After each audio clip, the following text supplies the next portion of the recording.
Indian character, Sivaji character, அப்புறம் முதல்வன் character, இவங்க 3 பேரை வச்சு ஒரு படம் பண்ணால் எப்படி இருக்குன்னு ஒரு தாட் வந்துச்சு. எல்லாருக்கும் வணக்கம்.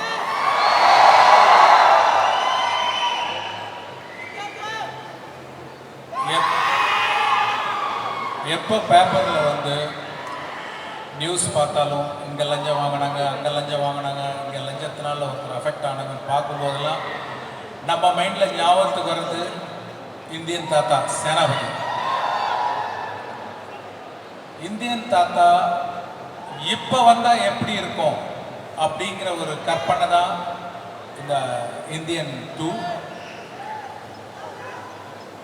ஆக்சுவலாக வந்து ஃபர்ஸ்ட் பார்ட் எடுக்கும்போது முதல்ல கமல் சார் மேக்கப் போட்டு வந்து ஸ்பாட்டில் நின்னப்போ பயங்கர கூஸ் பம்பாக இருந்தது, ரொம்ப ஒரு மெய் சிலிர்ப்பாக இருந்தது. அதே ஃபீலிங் 28 வருஷம் கழித்து பார்ட் 2 எடுக்கும்போது ஒரு நாள் ஷூட்டிங் வந்து நின்னப்போ அந்த இந்தியன் தாத்தா கெட்டப்பில் சேம் கூஸ் பம்ப்ஸ் இந்த வாட்டி ஜாஸ்தி ஆயிடுச்சு. அதே மாதிரி இன்னொரு கேரக்டரும் 28 வருஷம் கழித்து இந்தியன் 2ல் வராங்க.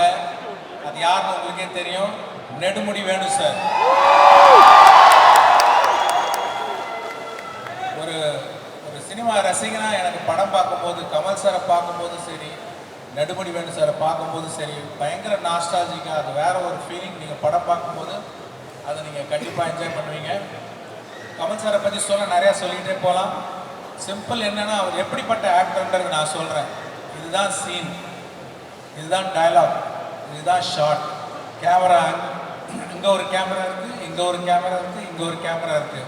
லைட் எங்கே இருக்குன்னு பார்ப்பாரு, கூட யார் யாரெல்லாம் நடிக்கிறாங்கன்னு பார்ப்பாரு, ஜூனியர் ஆர்டிஸ்ட்லாம் எங்கே இருக்காங்கன்னு பார்த்துப்பாரு, என்னென்ன ப்ராப்பர்ட்டி இருக்குது, எல்லாருடைய காஸ்ட்யூம் என்ன லென்சிங், சிஜி, இந்த ஷார்ட்டில் சிஜி எப்படி வரப்போகுது, எல்லாத்தையும் மைண்டில் வச்சுக்கிட்டு ஒரு பர்ஃபார்மன்ஸ் கொடுக்குற 360 டிகிரி 360 டிகிரி ஆக்டர் தான் கமல் சார். ஆனால் இந்த இந்தியன் 2 படத்தில் 360 ஃபர்ஸ்ட் டிகிரியாக ஒன்று அடிஷ்னலாக ஒன்று பண்ணியிருக்காரு. அது என்னன்னு கேட்டால் அப்டேட்டட் ஆக்டிங். இன்னைய ஜென்ரேஷனுக்கு, இன்னைக்கு இருக்கிற ஆடியன்ஸுக்கு எப்படி ஆக்ட் பண்ணால் பிடிக்கும், எது ஒர்க் அவுட் ஆகும்னு தெரிஞ்சு ஆக்ட் பண்ணுறாரு. அப்பேற்பட்ட ஆக்டர் கமல் சார். அவரோட ஒர்க் பண்ணது வந்து எனக்கு ரொம்ப பெருமை, ரொம்ப சந்தோஷம். Thank you sir. அப்புறம் சித்தார்த் நடிச்சிருக்காரு சிறப்பாக, பாபி சிம்மா நடிச்சிருக்காரு, விவேக் நடிச்சிருக்காரு, பிரியா பவானி சங்கர், அப்புறம் ரகுல் பிரீத் சிங், மனோபாலா, நிறைய பேர் வந்து நடித்து இந்த படத்தை ரொம்ப மிக சிறப்பாக்கியிருக்காங்க. நிறைய டெக்னீஷியன் சிறப்பாக்கியிருக்காங்க. Cinematographer Ravivarman, music director Anirudh, அருமையான சாங்ஸ் கொடுத்துருக்காரு. நீங்கள் படம் பாருங்கள், பேக்ரவுண்ட் ஸ்கோர்லேயும் கதரை விட்டுருக்காரு அனிருத்.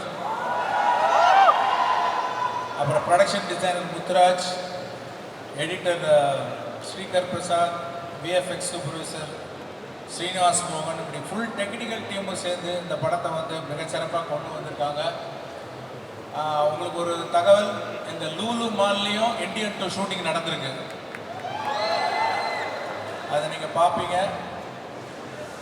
அப்புறம் பார்த்தீங்கன்னா இந்தியன் பார்ட் 1 100 டேஸ் ஃபங்க்ஷனுக்கு இங்கே வந்து கமல் சார் வந்து ஒரு விழா எடுத்தாங்க. அதுக்கு நான் வந்திருந்தேன். நீங்கள் எந்த படத்தையும் ஒரு பெரிய வெற்றி படமாக்கி ஒரு விழா வச்சு திருப்பி நாங்களாம் வந்து கலந்துக்கிறதுக்கு ஒரு பெரிய வெற்றியை கொடுப்பீங்கன்னு நம்புகிறேன். பார்ட் 1 சப்போர்ட் பண்ண மாதிரி இந்த படத்தையும் நீங்கள் சப்போர்ட் பண்ணி பெரிய வெற்றியை கொடுக்க நான் உங்கள்கிட்ட கேட்டுக்கிறேன்.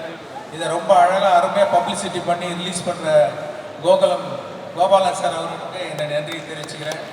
Thank you very much. Shankar sir, ஒரு மினிட். சங்கர் சார், நீங்கள் நேற்று சொல்லியாச்சு 2008 உங்களுக்கு ஒரு தாட் இருந்தது, ஆனால் ஒரு சினிமாட்டிக் யூனிவர்ஸ் பண்ணதுக்காக. ஆனால் அதுக்கப்புறம் தான் அவெஞ்சர்ஸ் எல்லாமே சம்பவிச்சது. ஆனால் இப்போ கூட நாங்கள் வந்து அவெஞ்சர்ஸ் அண்ட் கேம் போல தானே இந்த மாதிரி யூனிவர்ஸ் பார்க்க விரும்பிகிட்டே இருக்கு இப்போ.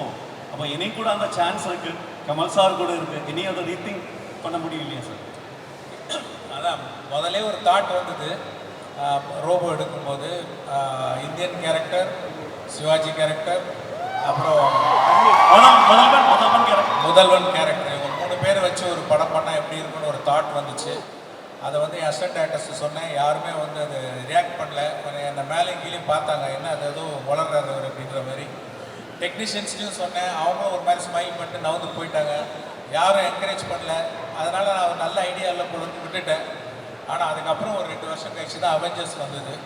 அதுக்கப்புறம் நான் அப்புறம் அதை யோசிக்கிறதே விட்டேன். இந்த யூனிவர்ஸ் நல்லா தான் இருக்கும் ஒரு ஆடியன்ஸாக பார்க்கும்போது. ஏன் இன்னும் 2 பேர் இருக்காங்களே, அன்னியன் இருக்காரு. ஸோ அப்படி ஒரு கதை வந்தால் ரொம்ப சந்தோஷப்படுற முதல் நான் தான். Let's see some story strikes in my mind. അങ്ങനെ ഒരു പടം വേണ്ടേ?